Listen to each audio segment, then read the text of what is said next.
across the fence, we're marking the anniversary of the St. Albans raid. In the pursuit of rebel robbers, we'll learn about a local legend and a minister who helped bring the Confederates to justice. Good afternoon and thanks for joining us. I'm Judy Simpson. The St. Albans raid in October of 1864 was the northernmost land action in the American Civil War. The Confederate soldiers who swooped in from Canada stole more than $200,000 from 3 banks in St. Albans. That's the equivalent of close to $3 million today. We pick up the story from associate producer Keith Silva and Civil War historian Howard Coffin, who are just north of St. Albans on the road to Sheldon, Vermont.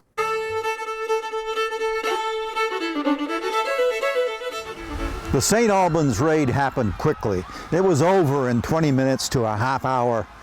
The raiders had to get out of town fast. They were getting shot at. They head north on the road to Sheldon, and they quickly realize they've got a problem with some of the horses. They didn't have time to be selective when they sold them. They're coming along this road, and lo and behold, coming toward them down this road is a lone horseman. And as he gets closer, they can see he is mounted on a fine steed. They stop him. They take the horse. One of the raiders jumps on and they leave him with one of their nags. The man is bewildered. What's happened here? He knows nothing of the raid. He starts south towards St. Albans again.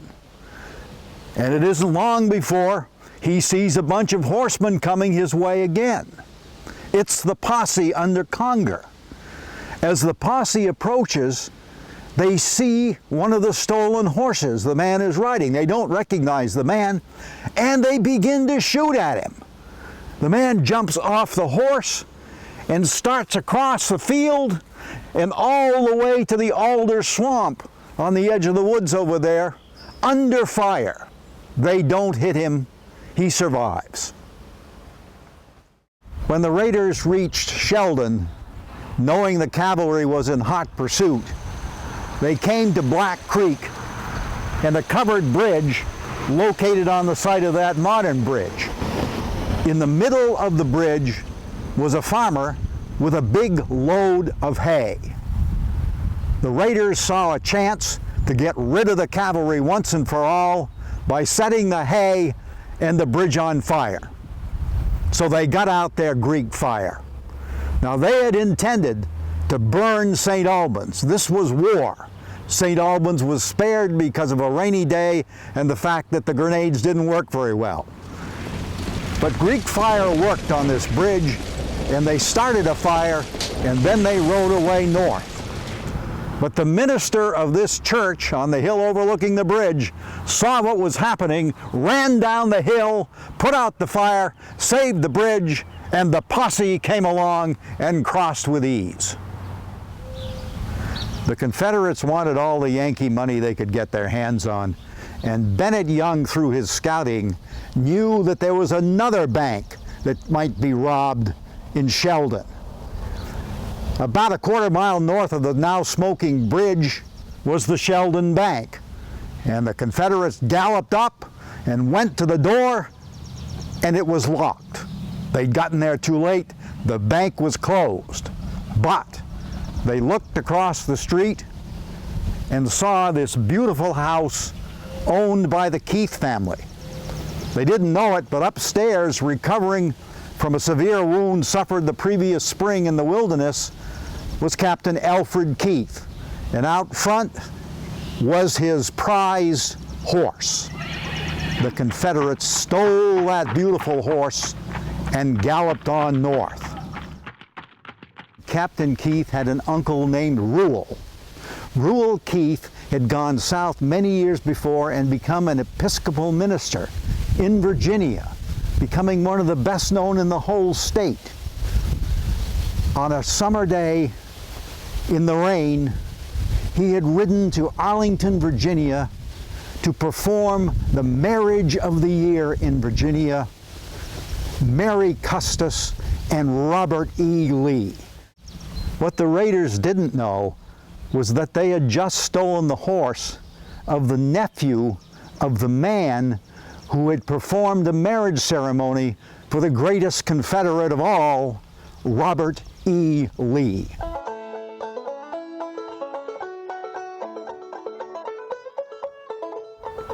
The Confederates reached this hilltop in the darkness and looked down on the village of Enosburg. The lights were on. It was a stressful moment for the Confederates. Did the people in Enosburg know about the raid? Were they waiting armed in the streets? But they had to go down and cross the river, and they did, for safety, and Canada was only a few miles away. That mountain is in Canada. The last physical barrier to the escape of the raiders was the Missisquoi River. And here at Enosburg, they had to cross it on a covered bridge that spanned the river right where this modern arch bridge is today. The Confederates here had to fear an ambush, but they rode quietly across the bridge and through Enosburg in the darkness and into the open fields beyond. There, Young gathered them and ordered them to split up into small groups and continue north across the border. Where history happens, always there are legends. And one of the more intriguing associated with the St. Albans raid concerns this house. Supposedly a farmer who had a modest house, the night of the raid saw some men on the hillside behind the farm burying something that might have been money. When they were gone, he went up there and dug up some of the stolen St. Albans loot. And he built this magnificent Victorian house here beside what is now busy Route 105, just east of Enosburg. The people here in the town of Franklin in 1910 erected this monument to the local men who served in the Civil War. We're close to the Canadian border here, and it's likely that some of the raiders passed through this town, probably along this road. They were very close to the Canadian border. They hoped by crossing over they would be safe. But Captain Conger's posse, on reaching the border, had a brief discussion, and over they went onto the King's territory. Next morning, Bennett Young was having breakfast in a local farmhouse, and in the door came Conger and arrested him. There was a fist fight. Conger said he was taking him back to St. Albans to hang him. They put him in a wagon, another fist fight, and Young breaks away, but finally they nab him. And with Young and the rest of the raiders that they've captured, they start south for St. Albans. But they run into a group of British officials who take custody of the raiders and start them for Montreal, where they will be put in jail.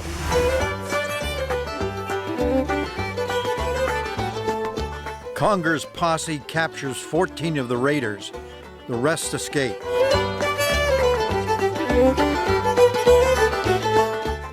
Back in St. Albans, a New Hampshire man named Morrison is dying from a Confederate bullet. Alneus Morrison, severely wounded in the abdomen, was brought here to his room in the America House. There was nothing they could do. He was put to bed, and soon he died. The only fatality of the St. Albans raid.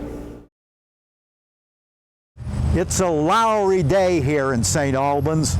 On again, off again rain, dark sky, just the kind of weather that came on the day of the St. Albans raid. We're here along the east side of Taylor Park. All the buildings on the east side were witness to the raid. They're well preserved. The St. Albans Village School was built in 1860. And one of those who helped build it was Alneus Morrison, the only man killed in the St. Albans raid. The day of the St. Albans raid, the students were assembled in this room for an assembly. And then the raid broke out, word reached the school, and the students were hastened down the stairs to the basement for their own protection. But as they went down these stairs, they got a wonderful view out the windows of all the drama that was happening along Main Street. This room has a wonderful Civil War history. Recruiting meetings were held here, men signed up for the war, and speeches were given here against slavery. We've come full circle back in Taylor Park. The St. Albans raid has just happened. The town is in panic. The whole North Country is in panic. Will the Confederates strike again? Of course, they didn't. But troops are rushed to the northern border. General George Stannard, the hero of Gettysburg, is brought up to command them, and there are weeks and weeks of tension, but the Confederates never return. What happened to the raiders? Well, Bennett Young's men, of course, were taken to Montreal, and there they were put on trial. It was a famous event. The issue was whether they should be extradited back to the United States to face trial here, and the result would almost certainly have been hangings. The trial went on, something of an international incident. The United States government got involved trying to bring the raiders back here. But in the end, a Canadian judge saw it his own way and said no, they don't have to come back across the border. They were soldiers doing their duty. So they went free. Eventually, $80,000 returned to St. Albans. Probably none of it reached Richmond. As the years passed, the St. Albans raid became a famous incident. Bennett Young became a major personality in the South and eventually headed the major Confederate veterans group. He was invited once to St. Albans for the 50th anniversary of the raid. He said yes, but the local veterans said no, he did not come. Once, at a massive Confederate reunion in a big southern city, a parade was held, and the star was to be the widow of Thomas Jonathan Jackson, Stonewall Jackson. But the applause was loudest when Bennett Young, the hero of St. Albans, passed by.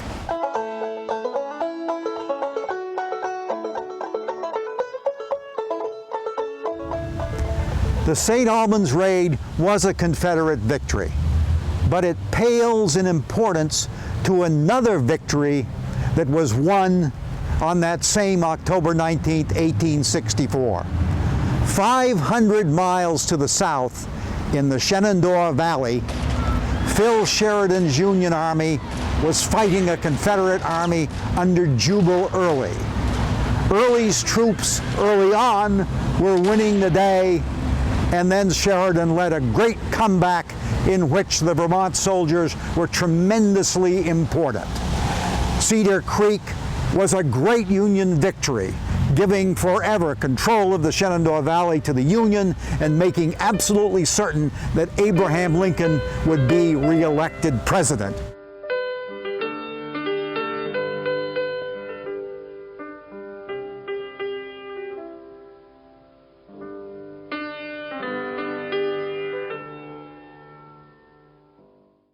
Our thanks to Howard for that look at the St. Albans raid. Now, Howard mentioned the Battle of Cedar Creek, which took place on the same day as the raid. So tomorrow we'll bring you the story of Cedar Creek. And if you missed the first part of our St. Albans raid story, you can catch it anytime, along with all of our programs, by visiting the Across the Fence website. It is uvm.edu/extension/AT Fence. That's our program for today. I'm Judy Simpson. I'll see you again next time on Across the Fence.